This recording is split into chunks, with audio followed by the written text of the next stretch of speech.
Every Who down in Whoville liked Christmas a lot, but the Grinch who lived just north of Whoville did not. The Grinch hated Christmas, the whole Christmas season. Now please don't ask why.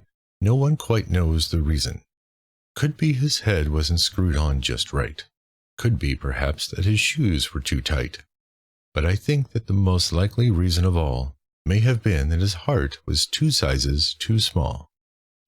Whatever the reason, his heart or his shoes, he stood there on Christmas Eve hating the Whos, staring down from his cave with a sour Grinchy frown at the warm lighted windows below in their town, where he knew every Who down in Whoville beneath was busy now hanging a mistletoe wreath. "And they're hanging their stockings," he snarled with a sneer. "Tomorrow is Christmas, it's practically here." Then he growled with his Grinch fingers nervously drumming, "I must find some way to stop Christmas from coming." For tomorrow he knew all the Who girls and boys would wake bright and early and they'd rush for their toys. And then, oh, the noise.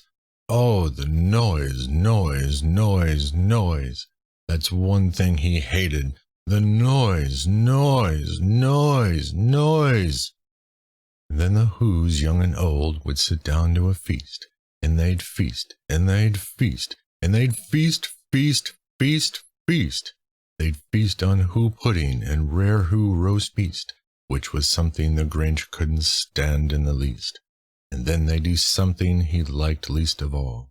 Every Who down in Whoville, the tall and the small, would stand close together with Christmas bells ringing. They'd stand hand in hand, and the Whos would start singing. They'd sing. And they'd sing, and they'd sing, sing, sing, sing. And the more the Grinch thought of this Who Christmas sing, the more the Grinch thought, "I must stop this whole thing. Why, for 53 years I've put up with it now. I must stop this Christmas from coming. But how?" And then he got an idea, an awful idea. The Grinch got a wonderful, awful idea. "I know just what to do," the Grinch laughed in his throat, and he made a quick Santa Claus hat and a coat, and he chuckled and clucked, "What a great Grinchy trick! With this coat and this hat, I look just like Saint Nick. All I need is a reindeer." The Grinch looked around, but since reindeer are scarce, there were none to be found. Did that stop the old Grinch? No. The Grinch simply said, "If I can't find a reindeer, I'll make one instead." So he called his dog Max, and he took some red thread, and he tied a big horn on the top of his head. Then he loaded some bags and some old empty sacks on a ramshackle sleigh, and he hitched up old Max. And then the Grinch said, "Get up!" And the sleigh started down toward the homes where the Whos lay a snooze in their town. All their windows were dark, quiet snow filled the air. All the Whos were all dreaming sweet dreams without care, when he came to the first little house on the square.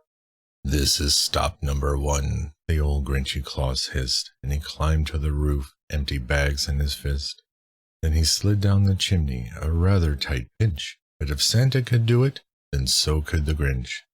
He got stuck only once for a moment or two, then he stuck his head out of the fireplace flue, where the little Who stockings all hung in a row. "These stockings," he grinned, "are the first things to go." Then he slithered and slunk with a smile most unpleasant around the whole room, and he took every present. Popguns and bicycles, roller skates, drums, checkerboards, tricycles, popcorn, and plums, and he stuffed them in bags. Then the Grinch very nimbly stuffed all the bags one by one up the chimney. Then he slunk to the icebox. He took the Who's feast. He took the Who pudding. He took the roast beast. He cleaned out that icebox as quick as a flash. Why, that Grinch even took their last can of Who hash. Then he stuffed all the food up the chimney with glee. "And now," grinned the Grinch, "I will stuff up the tree." And the Grinch grabbed the tree, and he started to shove, when he heard a small sound like the coo of a dove. He turned around fast, and he saw a small Who, little Cindy Lou Who was not more than 2. The Grinch had been caught by this tiny Who daughter who got out of bed for a cup of cold water.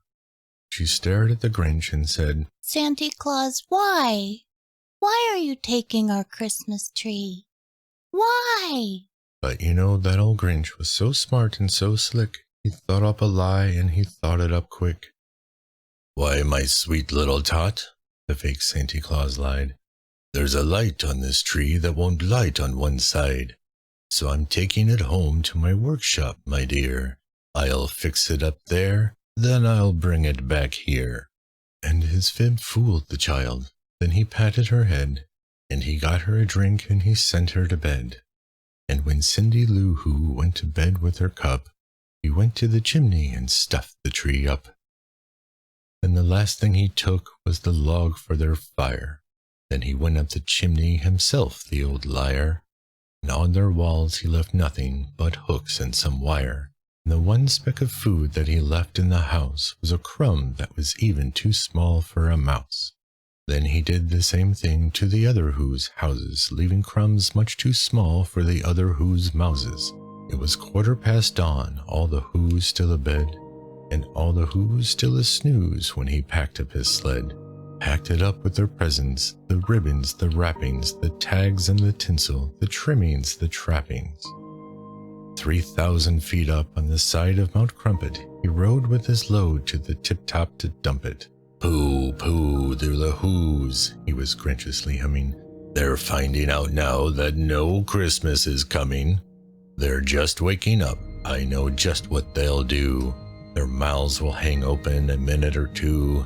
Then the Who's down in Whoville will all cry boo-hoo. That's a noise," grinned the Grinch, "that I simply must hear."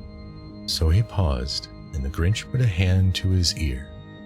And he did hear a sound rising over the snow. It started in low, then started to grow. But the sound wasn't sad. Why, this sound sounded merry. It couldn't be so, but it was merry. Very. He stared down at Whoville. The Grinch popped his eyes. Then he shook. What he saw was a shocking surprise. Every Who down in Whoville, the tall and the small, was singing, without any presents at all. He hadn't stopped Christmas from coming. It came. Somehow or other, it came just the same.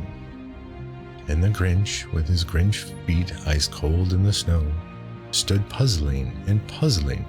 How could it be so? It came without ribbons. It came without tags. It came without packages, boxes, or bags. And he puzzled 3 hours till his puzzler was sore. Then the Grinch thought of something he hadn't before. Maybe Christmas, he thought, doesn't come from a store.